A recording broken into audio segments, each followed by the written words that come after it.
So welcome back to Outdoors with the Morgans. I'm down here at the wood yard today, and it is a beautiful day today. A little bit warm, but the big heat wave we had kind of moved on.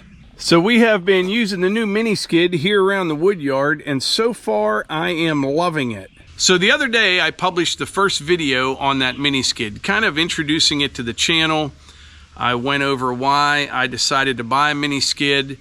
I talked about what I'm going to be using it for, and why I decided to purchase a Vermeer over some of the other brands. We went over all that in that first video, and I published it at 8 a.m. in the morning, and by the time I went to bed that night, it was a little over 100,000 views and probably about 850 comments, give or take.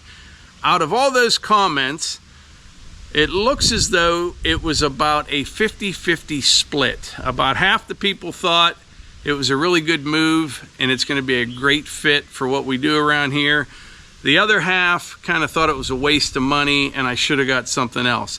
And just to clarify, a lot of people said I should have got a tractor instead, because as you know, the Kubota LX4020 is going to be leaving. I am getting a tractor. That machine is not to replace a tractor. But anyway, about half the people thought it's a good move. The other half thought it was a horrible move. I am convinced, after just running it for a couple days on and off, that the most hated machine that I ever showed on our channel is going to quickly become one of the most loved machines for its usefulness. Now, like I said, we haven't been using it a lot, mostly just to move things around. But like this log, for example, that's a red oak, about 24 inches in diameter, 8 feet 6 inches long. That log right there weighs around 1,400 pounds. I can move it with the mini skid. We're moving firewood baskets, moving slabs around. It's just so easy and quick to move things around. One of the main things that people didn't like about it was that you have to stand on it. And that's actually one of the main reasons I bought one. I'll show you why. So what I'm gonna do, I'm gonna hop in the skid loader. I'm gonna start it up. I'll raise the boom up in the air a few inches, set it back down, and climb out, and we'll see how long that takes. Put my stopwatch right here on the track, and we'll hit start when we're ready to go.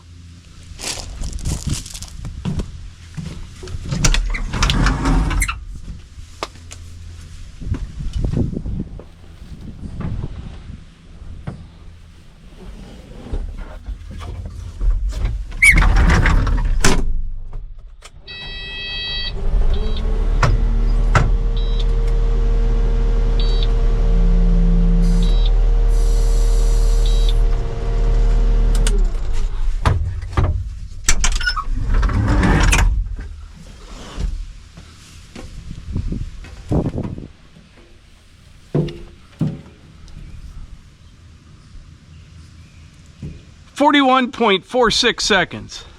Now we'll reset this and we'll do the same thing with the mini skid. Start.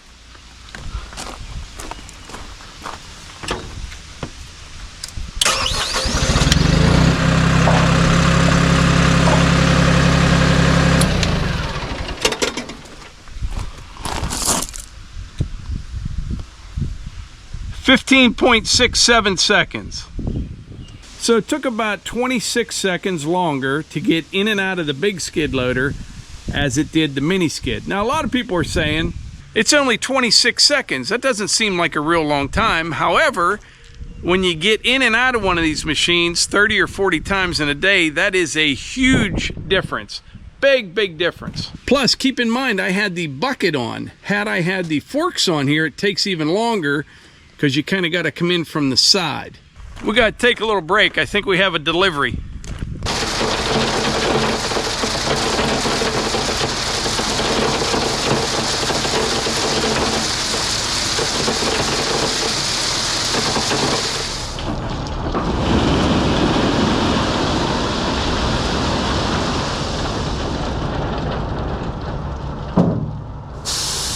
All right, just had a nice load of number 3 rock delivered. This is going to be the base rock for the road that heads out into the woods. This first load, I'm probably just going to carry it out with the skid loader. It won't take too long because I'm starting right over there by the chicken coop. The next one, I'm either going to have them dump it out at the end, or we'll dump it here and we'll use the dump trailer or something. We'll have to see how it goes. I always get comments whenever I have stone delivered that I should have had them just tailgated on. And that's a good way to go. It is. If you're in a hurry and you don't care where the stone goes. I'm not in a hurry and I care where it goes, so I like to just spread the stone myself. All right, we're back down here at the wood yard. The other thing I wanted to mention, besides this being so quick to get on and off of, it's so much safer, especially when it's wet. You know, rubber tracks, you know, if you have the forks on, you stand on them. When they're wet, they're very slippery. Same with the paint, like on the bucket or the forks. It's just quick and easy to get on and off. And like I said, throughout the day, throughout the week, it's a huge time savings, and it's just a lot safer. And I went over the other day as well, visibility. Things are kind of tight down here, you know, and you just can't see out of a skid loader. You can see all around you on this mini skid. Now, I went over this the other day, and I'm not going to go over all the reasons, but over time, I am convinced so many more people are going to realize just how useful these are. And I got nothing in it. You know what I mean? I bought this machine like anyone else. I don't care what anybody buys or doesn't buy. I'm just passing on information. And I know, myself included, that a lot of people get stuck in their ways, and it takes a long time sometimes for people to realize that there are better things out there, or things that don't make sense at first actually turn out to be a pretty good idea at the end of the day. For example, you remember years ago, every landscape contractor, they used like a 35 horsepower tractor and a Gill double roller pulverizer to put in new lawns. Everybody used them. They worked good then. They still work good today. However, you don't see them anymore. I never see a contractor putting a lawn in with a tractor anymore. Everyone's using the power rakes on skid loaders or mini skids. Things change over time.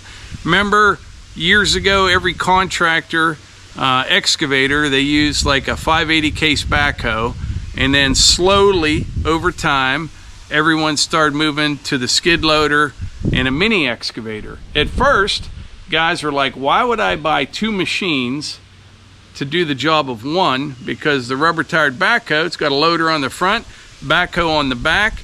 Once they start using them, seeing other guys use them, they realized that was the way to go.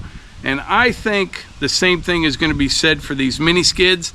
Now, these aren't brand new by any means. They've been around for a while, but over time, you are seeing more and more people utilize these newer machines. You know, the manufacturers step up.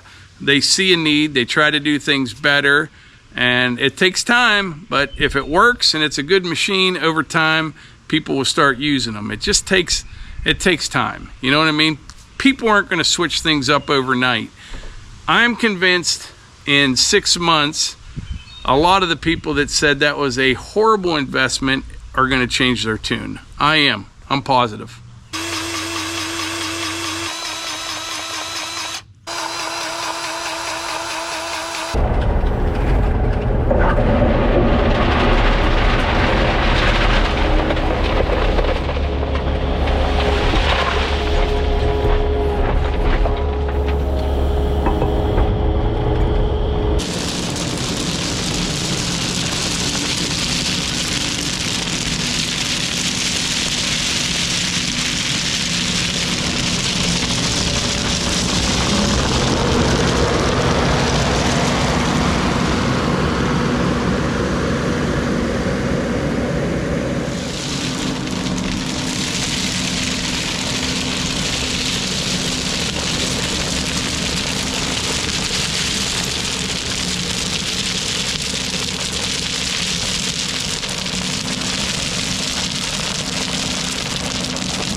All right, so the base rock placement is coming out quite well.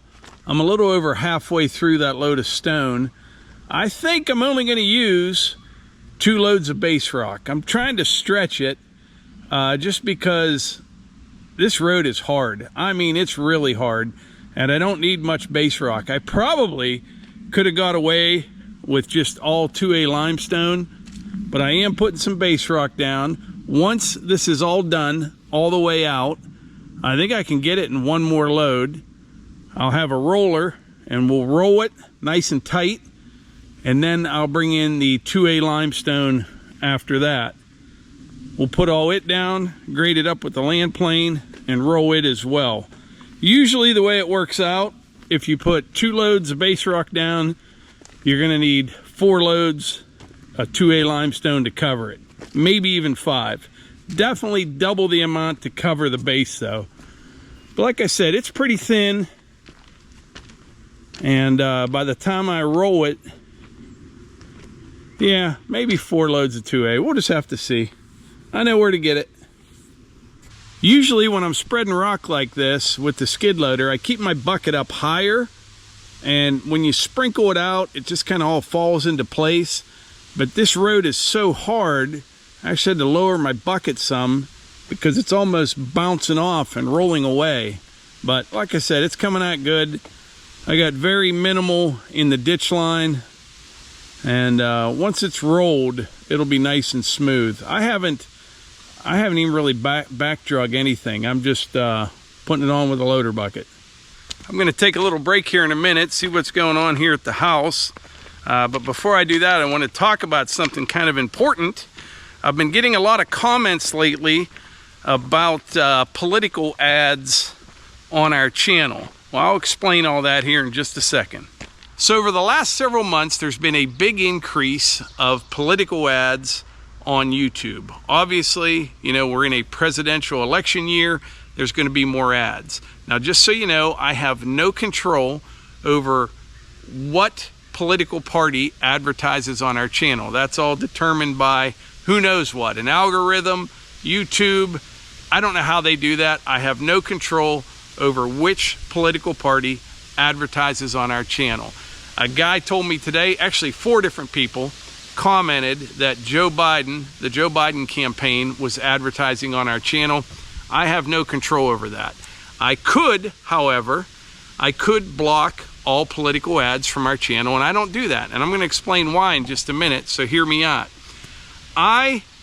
If you look in the description box of any of our videos, since I started the channel, you will not find a membership button.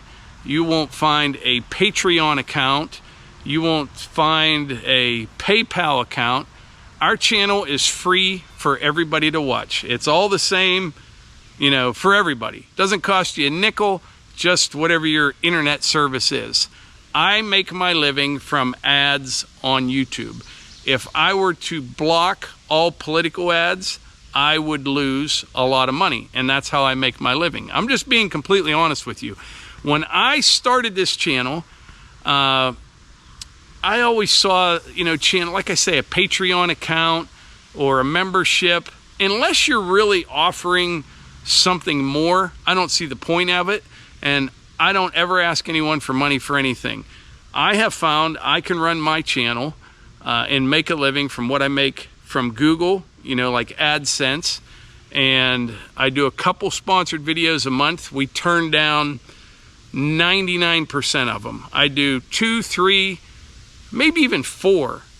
Yeah, usually 3 sponsored videos a month, but between that and what I make from YouTube and when we sell merchandise or fire starter, that's how we make our living. It's free for everyone to watch. So I don't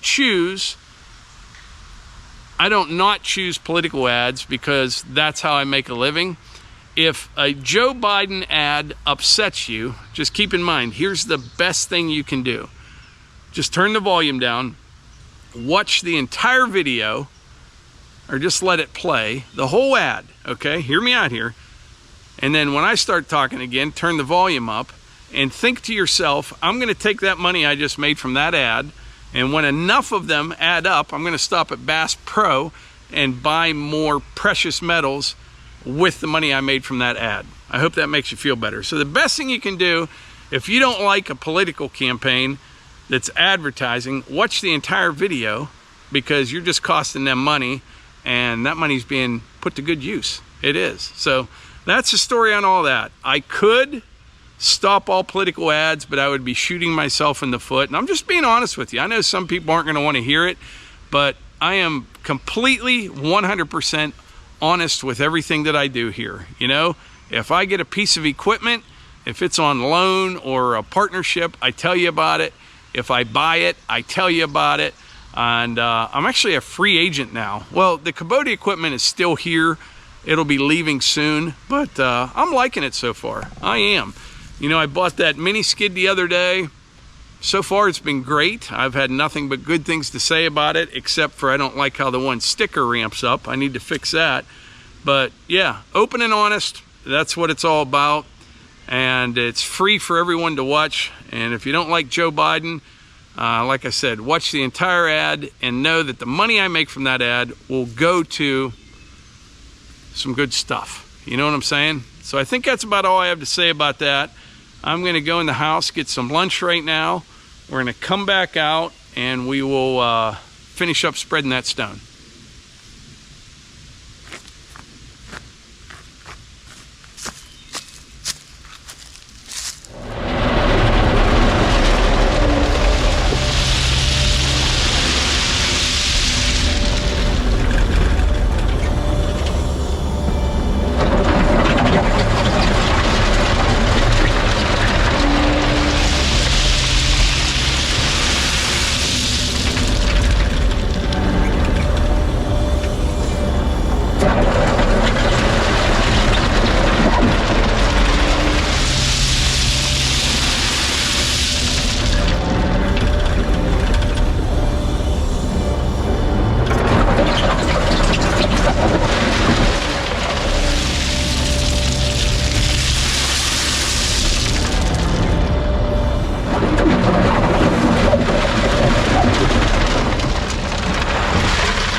So this is looking really nice. I'm pretty pleased so far, and I was able to stretch that base rock out. I got well over halfway with just one load.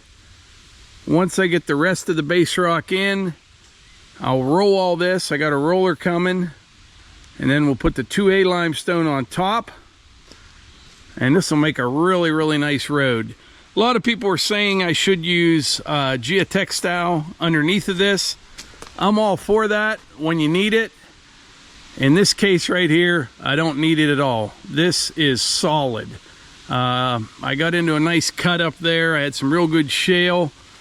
I honestly don't even think I needed the base rock. I probably just could have used 2A limestone. But honestly, best road I ever built. But I must say, all the glory goes to the material I use. This is really nice stuff for making this road out here. But anyway, I think that's about it for today's video. I appreciate y'all being here, I really do. And I will catch you on the next one.